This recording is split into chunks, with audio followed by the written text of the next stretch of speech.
أعوذ بالله من الشيطان الرجيم بسم الله الرحمن الرحيم والصلاة والسلام على رسول الله صلى الله عليه وسلم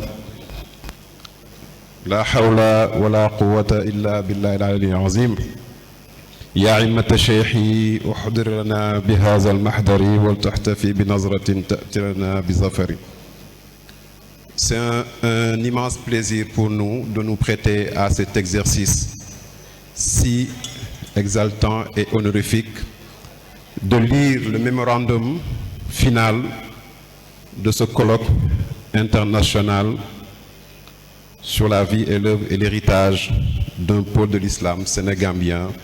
Je veux nommer Mame El Hadj Abdoulaye Niass.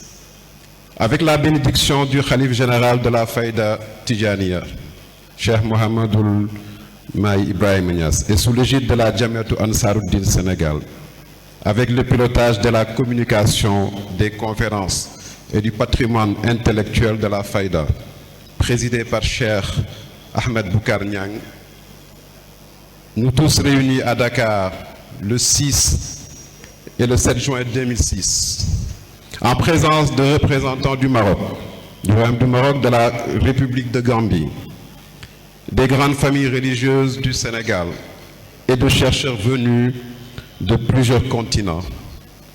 Les participants au colloque international consacré à El Hadj Abdoulaye Niass ont accompli au terme de ces 2 journées de travaux scientifiques un acte de mémoire et de connaissance d'une haute portée historique. Père fondateur de l'école Abdalawiya de la Tijaniya, El Hadj Abdoulaye Niass se distingue par une triple excellence: profondeur spirituelle, érudition encyclopédique et engagement sociopolitique sans faille. Ce colloque vient combler un déficit de visibilité longtemps criant et restitue cette grande et illustre figure de la place qui est la sienne dans le patrimoine islamique universel. Replacer l'Afrique au cœur de l'histoire islamique, tel est le premier point. Le premier objectif de ce colloque était de mettre en lumière le rôle central des oulémas sénégambiens dans la diffusion et l'enracinement de l'islam, en s'appuyant sur l'exemple paradigmatique d'El Hadj Abdoulaye Niass. La leçon inaugurale du professeur Cheikh Ousmane Kane a posé ce défi avec une rigueur et une hauteur de vue exemplaire. Le professeur Kane a établi que pendant l'essentiel du XXe siècle, la compréhension complémentaire d'un homme que ses biographes appelaient soleil de la haqiqa et de la charia. Docteur Élise Paysanne, doctorante à l'école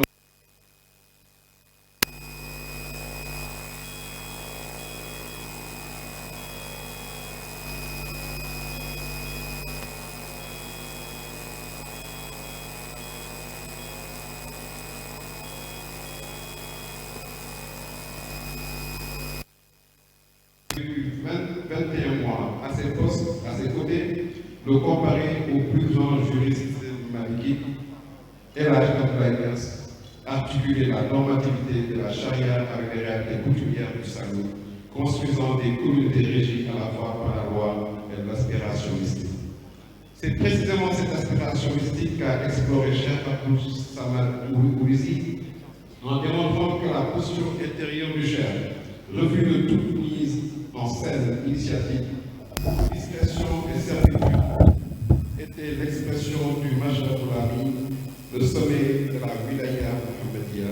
Son silence de père était la condition de la possibilité de la faïda de son fils Cheikh Ibrahima Niass. La nuit prépare l'aurore.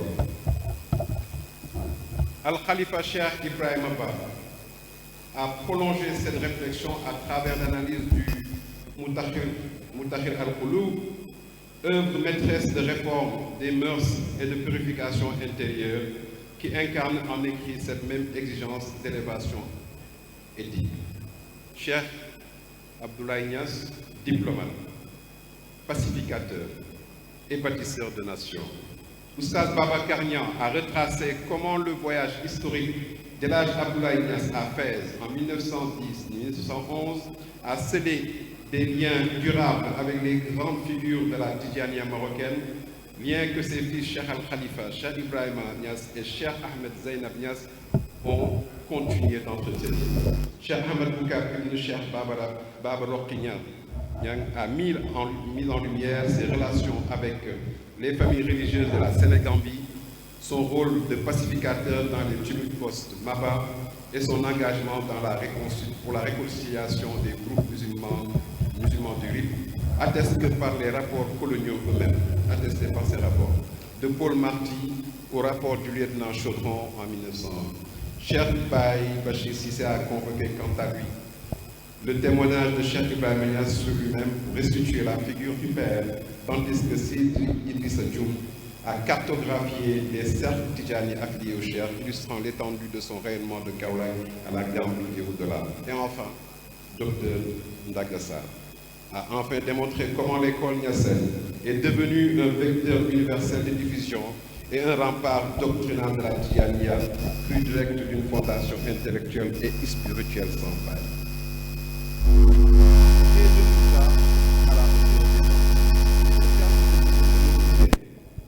Les résultats attendus, la compréhension de la contribution unique d'El Hadj Abdoulaye Niass à la pensée islamique et à la Tidjaniya en Sénégambie est désormais enrichie, documentée et partagée. La complicité de son rôle, à la fois savant, jurisconsulte, guide mystique et acteur sociopolitique, a été restituée dans toute sa plénitude. Un corpus de communication scientifique de référence a été constitué, destiné aux chercheurs, aux étudiants et aux acteurs du monde islamique. Et les liens entre les communautés tidjanes du Sénégal, du Maroc et de l'Afrique subsaharienne et de la diaspora en sont renforcés. Enfin, pour les perspectives, mesdames et messieurs, un héritage à institutionnaliser. Dans le prolongement de ces travaux, les participants, nous tous présents, recommandons la publication des actes du colloque sous forme d'ouvrages scientifiques de référence, l'organisation de colloques thématiques annuels et l'introduction de la pensée d'El Hadj Abdoulaye Niass dans les curricula des établissements d'enseignement de la Sénégambie. La mesure la plus structurante et la plus symbolique est la création du Centre international d'études et de recherche chez Ibrahima Niass, institution dédiée à la conservation et à la mémorisation, à la numérisation et à la recherche sur les manuscrits et écrits de l'école Abdalawiya, en partenariat avec les institutions académiques sénégalaises, marocaines et internationales. Ce centre sera le gardien vivant d'un héritage qui appartient à l'humanité tout entière. Nous faisons un appel à la mémoire vivante. Nous, participants à ce colloque international, avons conscience d'avoir vécu ces 2 jours, des moments historiques. Des facettes insoupçonnables d'El Hadj Abdoulaye Niass ont été mises en lumière. Homme de plume et de glaive, grand prosélyte de l'islam, jurisconsulte de premier rang, mystique de la plus haute altitude, pacificateur, diplomate, bâtisseur de nations, toutes ces facettes se complètent comme se complète la charia et la haqiqa dans l'enseignement de son sort. Ce colloque nous fait tous entrer dans l'histoire. Nous sommes désormais tous dépositaires de cette belle et exigeante mission. Nous devons la faire connaître à nos familles, à nos communautés, à nos jeunes. Nous devons tous nous l'approprier en incarnant le parcours du Cheikh et en veillant à son héritage à transmettre aux générations futures, à qui ce colloque historique doit servir de repère, et de rempart dans un monde en pleine transformation. L'héritage d'El Hadj Abdoulaye Niass est un héritage de savoir, de foi, de droiture, de dignité et d'amour pour le prophète Mohammed sallallahu alayhi wa sallam, et ce qui est plus que jamais nécessaire. Nous allons, pour conclure, emprunter ces quelques lignes de Ibn Anbouja, disciple saharien d'El Hadj Abdoulaye Niass, qui disait: la science du fiqh est son berger. Le parfum du fiqh va et vient à lui pour l'embaumer. Il diffuse chaque jour cet arôme pour les disciples. Je ne l'ai jamais vu interroger sur une question juridique sans y répondre de manière spontanée. li ñuy tënkee nag pour terminer mooy ñaari bis yi dañoo wan ñi may ñu que suñu génération yii di ñëw am nañ fu ñu taxaw fi ñu taxaw nag du fenn lu dul li maam yi bàyyi woon te nga xam ni ñaari bis yi ñi nga xam ñu doon waxtaan wax nañ ko xamal nañ ñu kan mooy maam El Hadj Abdoulaye Niass fan la jaar li si des rek moom mooy ñun ñu jottale ko suñu doom yi nga xam ni ñoom ñooy avenir réewu Sénégal te Baye Niass wax ne avenir bu nekk réew bu nekk avenir am li ngi ci ay ndawam waaye du ndaw bu nekk wa axiru daawaana alhamdulilah rabbil alamin salaamaaleykum